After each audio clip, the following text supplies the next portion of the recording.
welcome to Rapid Fire with Dr. Thapa. My guest today is Bigyan, and he'll be starting Columbia University in the fall of 2026.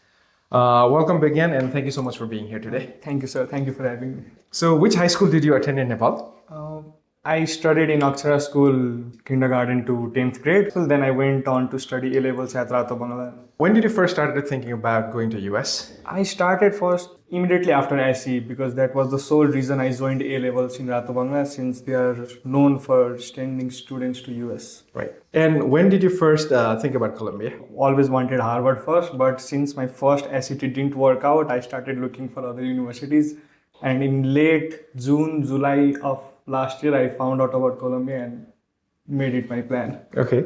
And did you apply to other schools as well? No, I applied in ED1, so it was just Columbia. Okay. So how long did the application process? So for me, it was broken down into many parts. Last year, I wanted to apply and I did set up my initial things. I started working on my essays, but then my grandfather passed away and it was not possible to apply last year. So I continued this year. Still, it took me 4 or 5 months. And did you take a gap year? Yes, sir, I took a gap. What was the hardest part about the Columbia application? The supplemental questions. I mean, they look very simple, but that is why it's difficult. And you're limited with number of words also, right? Yes, sir, very limited. I think all of the questions were 150 words. Yes. And how many supplemental essays were required for Columbia?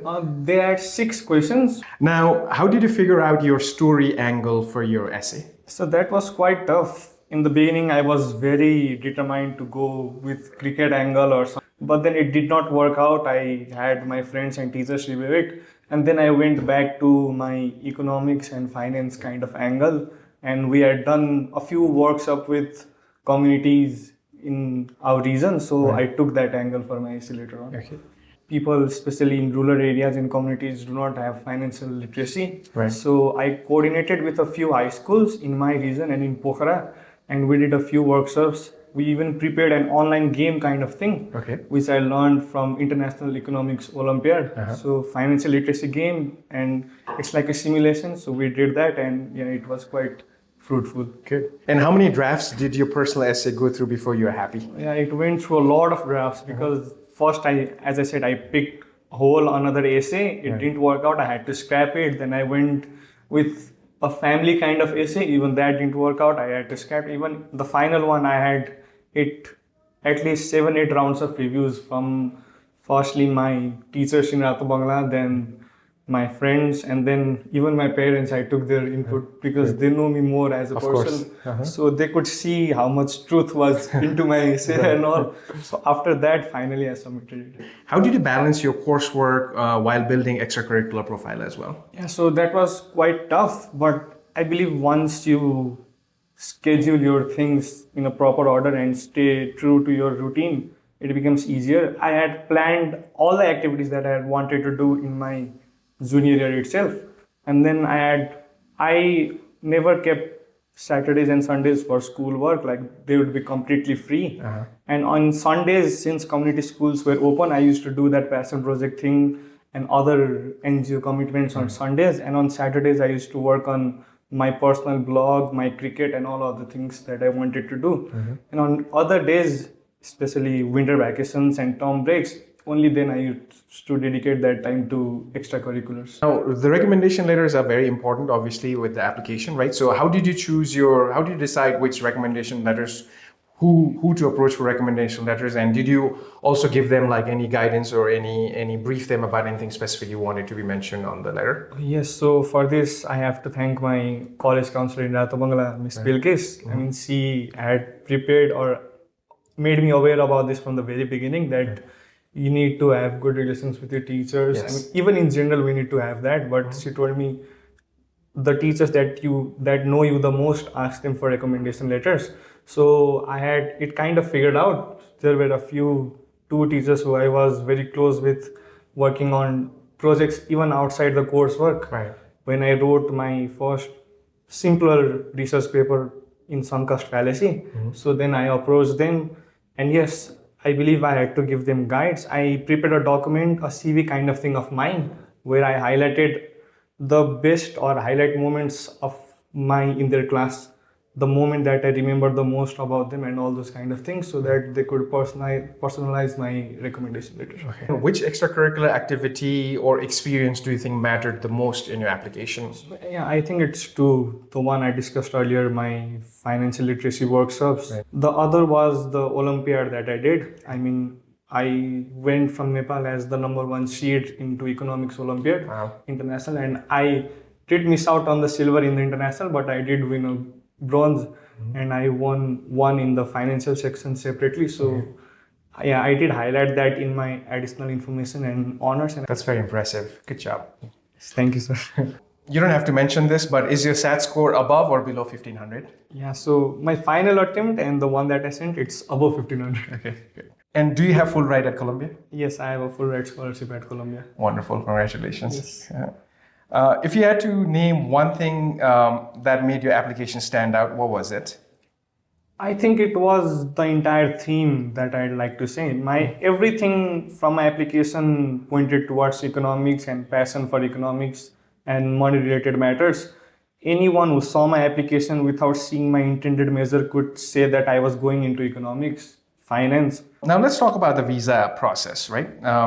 Do you remember which questions were asked during your interview? Yes, I remember that very well because there was only two questions. So the interviewer, they immediately saw my I-20 and they were like, wow, you got into Ivy, Columbia, congratulations. Right. So they didn't ask me much question. The only two questions she asked me, the interviewer, was, did you apply anywhere else? And then why have you chosen this particular subject or intended major? In the pink slip, which besides the social media, obviously, did they ask for anything else? Yeah, no, nothing. I was surprised at the beginning when I went into embassy. I didn't know they didn't give out green slips. Oh, you didn't know that? Yeah, so I was panicking at the beginning, but then I saw everyone was just getting pink slips. So Yes. I thought maybe this is the new system and all. Yes. What is your major at Columbia? So my major is economics statistics. It's a joint major, not a double major. So I'll have classes from both economics and statistics. Okay, good. And are you doing anything right now to prepare for Columbia? Yes, I think I've been doing a lot. So they have Columbia has core curriculum, which I believe is very tough for students like us who have not studied Greek history and American Western things and books. So I've been trying to study Greek novels like Homer's Iliad and the Odyssey. We have covered like Columbia's core curriculum in our workshops together.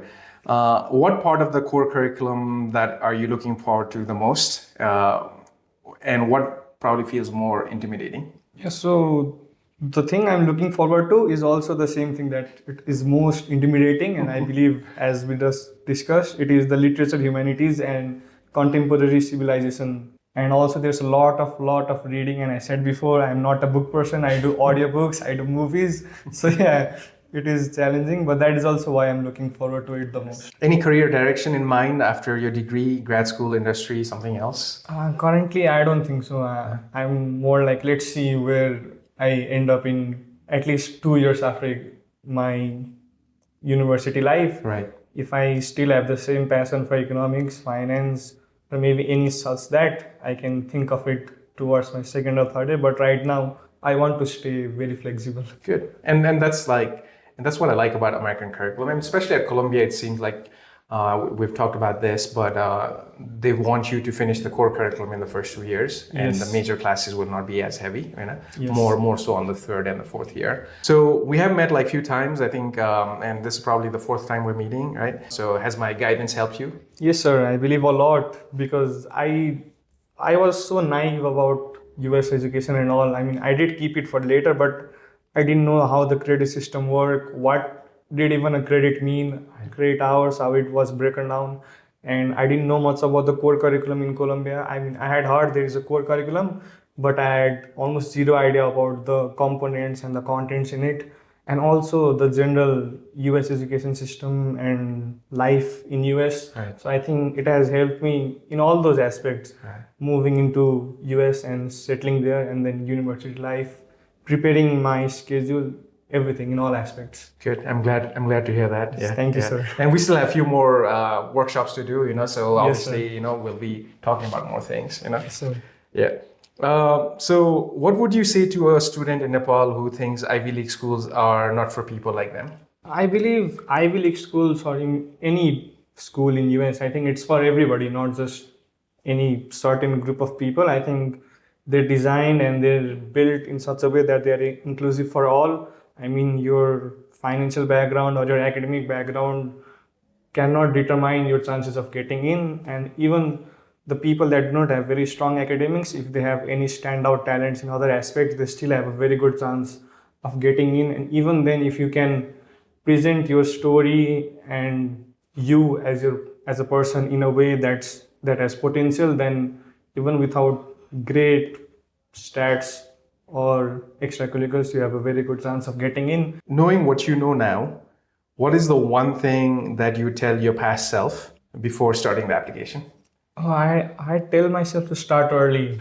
I mean, I did start early, but I could have, to myself and to anyone who's thinking of doing this, you have to start as early as you can. Well, thank you so much, Bigyan, for making time for this. Congratulations again at Columbia. I'll be following your journey, and like, I'm eager to see all the amazing things that you're going to do in the future, and thank you and good luck at Columbia. Yes, thank you, sir. Thank you very much. You're welcome. So if you are dreaming about like Ivy League schools such as Columbia, feel free to reach out to me. We have experts of like 15 years of experience getting students into top schools like Columbia. So visit weberacademy.org and you can sign up for a free 30-minute session with me. And good luck to you. So thank you so much for watching Rapid Fire with Dr. Thapa. See you until the next episode. Okay, bye-bye.